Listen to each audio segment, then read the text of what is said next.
What's up, everybody, and welcome back to Books, Business, and Branding for Writers. In this video, we're going to talk about my top 10 books for the month of March. And so, March brings us National Reading Month and Women's History Month, as well as some other awareness. But this is the perfect time to expand your book collection, right? As writers and readers, we love books. And whether you're looking for a classic novel, a contemporary bestseller, or a biography of a remarkable woman, there's something here for everyone, right? So I'm going to jump right in. Most of these are New York Best-Time seller, and I believe all but one are written by a woman. So the first one that we have here is The Parable of the Sower by Octavia Butler. I want to say first that the name I love the name. It made me immediately, I thought about the Bible. But this definitely isn't like a biblical based something. It is, if we scroll down here, it is sci-fi. Does have some spirituality and religion. Excuse me. But definitely, if we read here, it's a post-apocalyptic novel of hope and terror. And it's like a mixture of 1984 and The Handmaid's Tale. Like, I have not seen or read 1984, but I definitely saw The Handmaid's Tale. I know that it was a book first, but I came across it definitely in the TV series first, The Handmaid's Tale. So, when a global climate change and economic crisis lead to social chaos in the early 2020s, right? California becomes full of danger, from pervasive water shortages to mass vagabonds who will do anything to live to see another day. So this 15-year-old girl lives inside of a gated community with her preacher father, family, and neighbors, sheltered from the surrounding anarchy. All right, so everyone is vulnerable. She suffers from hyper empathy. It's a debilitating sensitivities to others' emotions. And so she must make her voice be heard to protect her loved ones in this community. So definitely seems very interesting.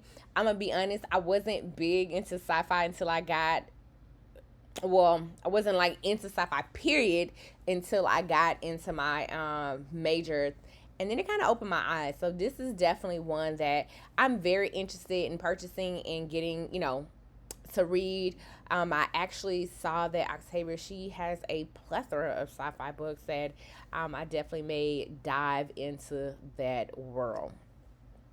All right, so the next book here on the list is The Ones We're Meant to Find, another New York Times bestseller. It's a young adult sci-fi. Let's see, apocalyptic and post-apocalyptic dystopian. And so pretty much one of the sisters, she's been trapped on this abandoned island for 3 years, doesn't quite remember how she gets there, but she remembers that she has a sister. So they are oceans apart, and it's all about them trying to get together, right?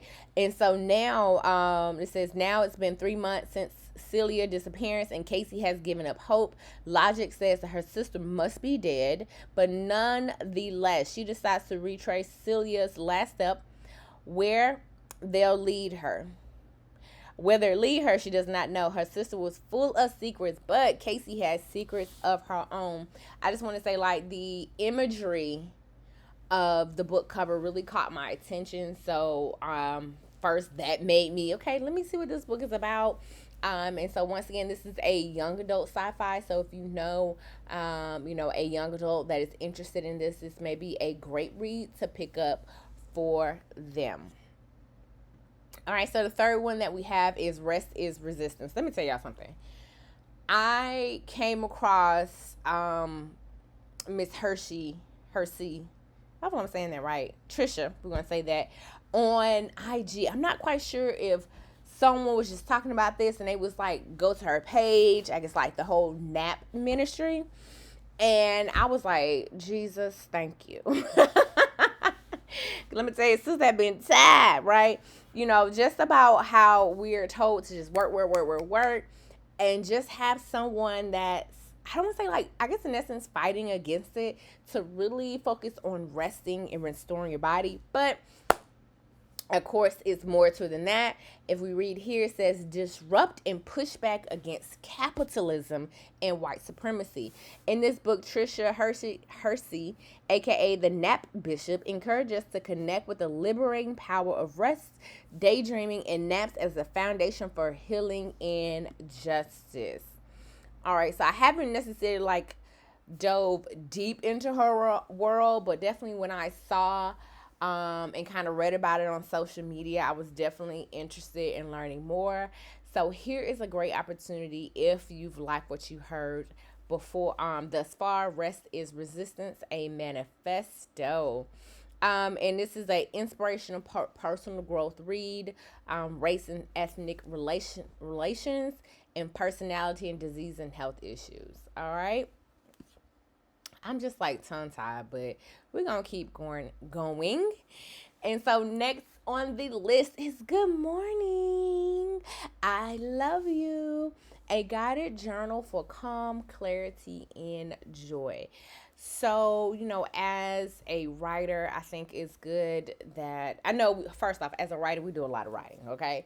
But I also think that we should use our writing to also self heal, self help. And I always, come across people who are, wanting some clarity, wanting to be able to focus, health, self love. So I was like, hey, why not put this journal on the list? It is a 3-month journal, as you see here, for calm, clarity, and joy. And so, what it's going to, I guess, some of the things here is it has a morning and evening practices to cultivate self-compassion, mindfulness, and gratitude. Weekly deep dives to boost your health and well-being. Key scientific insights to help you understand how to achieve optimal health and live your best life, etc., etc. So definitely, if you're one that you feel like if you like to journal, or if you're looking for ways to get calm, get some clarity in your life and joy, definitely check out this journal. Good Morning, I Love You. All right, so number 5 on the list for my romance people is A Princess in Theory, Reluctant Royal. So my girl here, between grad schools and jobs, honey, she don't got time for no fairy tales. Like, she is living her best life, trying to, do the best for her. And so, of course, she comes across this email that, hey, I'm a prince looking for my wife. And I know plenty of us, we receive some emails that we just totally discard.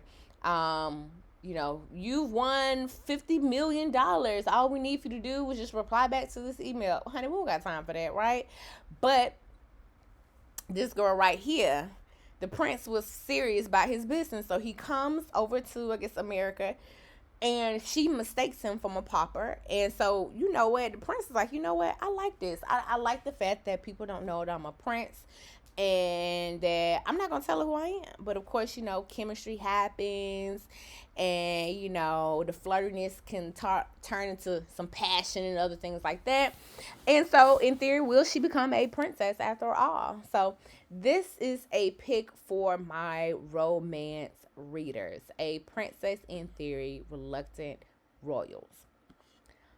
All right, so the next one that we have here is from our former First Lady, Michelle Obama.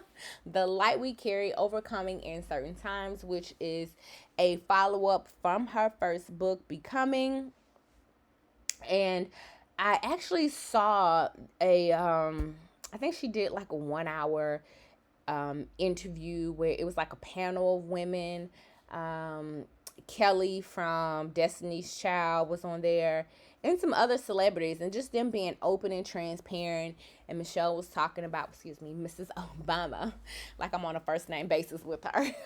But Mrs. Obama was talking about just how, parenting, at times it's not 50-50, it could be 70-30. And, she didn't, and not to say that she didn't like her husband, but, it was like the frustration, the tension of raising kids. And I can somewhat relate because I have a 1-year-old, and that frustration is real because it changes the dynamics.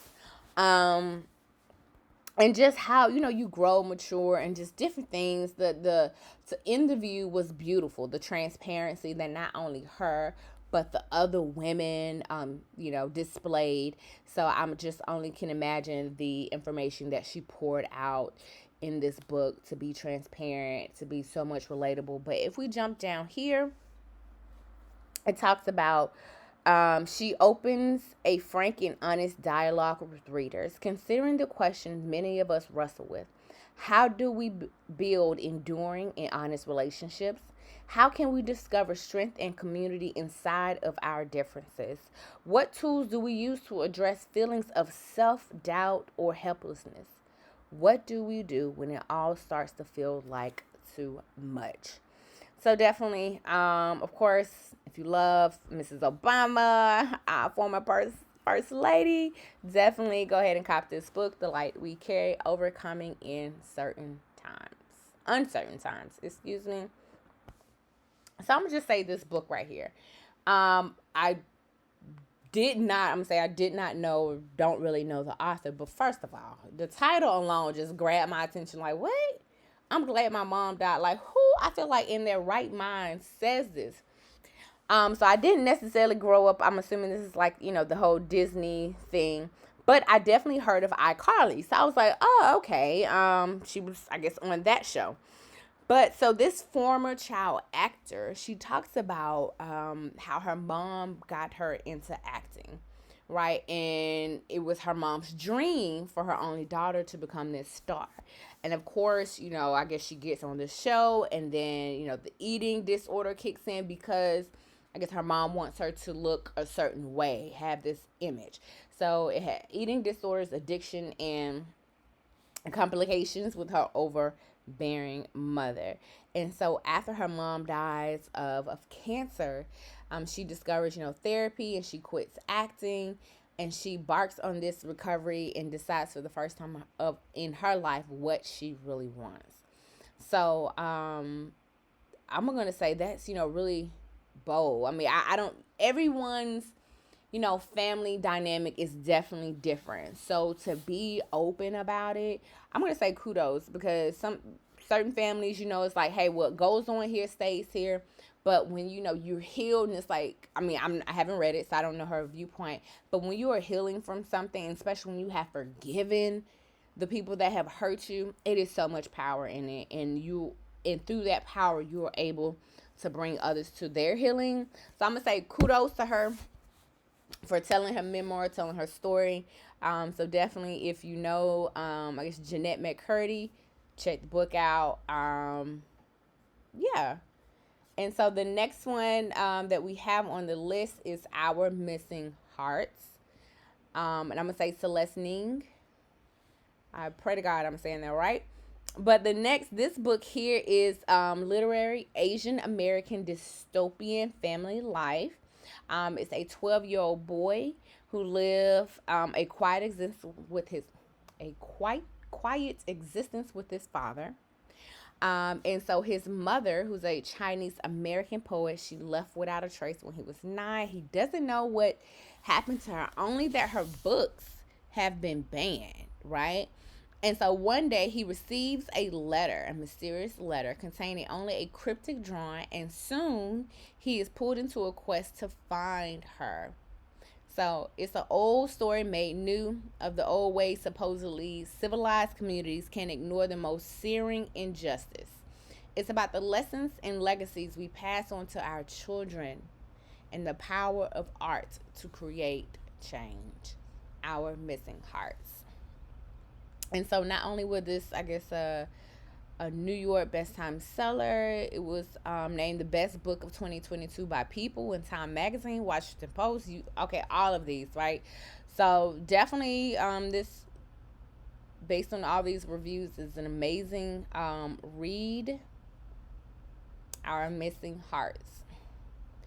All right, 2 more to go. And this one right here is by a man, James Davis May, Unusual Grand Ideas, a book of poems. So I did want to include some poems. I'm so like, poems? Why is it poems? why does that seem so hard for me to say poems? I did want to include a book of poems.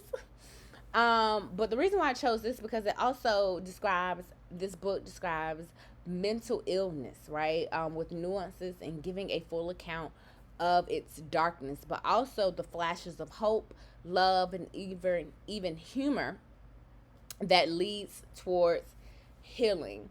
So I wanted to include a book for all my poetry lovers out there. And so this one, even though it's not by a woman, this is National Reading Month. So I just wanted to throw this one in there just for all my poetry lovers. And then the last one on the list is Time's Undoing by Cheryl Head. This is a historical mystery detective African American book. And so a young black journalist searched for answers of the unsolved murder of her great grandfather. So back in 1929, grandfather just moved to Alabama to pursue a job opportunity. His wife and his young daughter are with him, and so he feels like his lifestyle or his wife and family, because they are light skinned, are drawing unwanted attention, and of course is murdered and it goes unsolved. And so now in 2019, the great granddaughter begins to investigate his murder. And so in her investigation, she began to uncover dark secrets that spider across both the city and time, that her life may be endangered.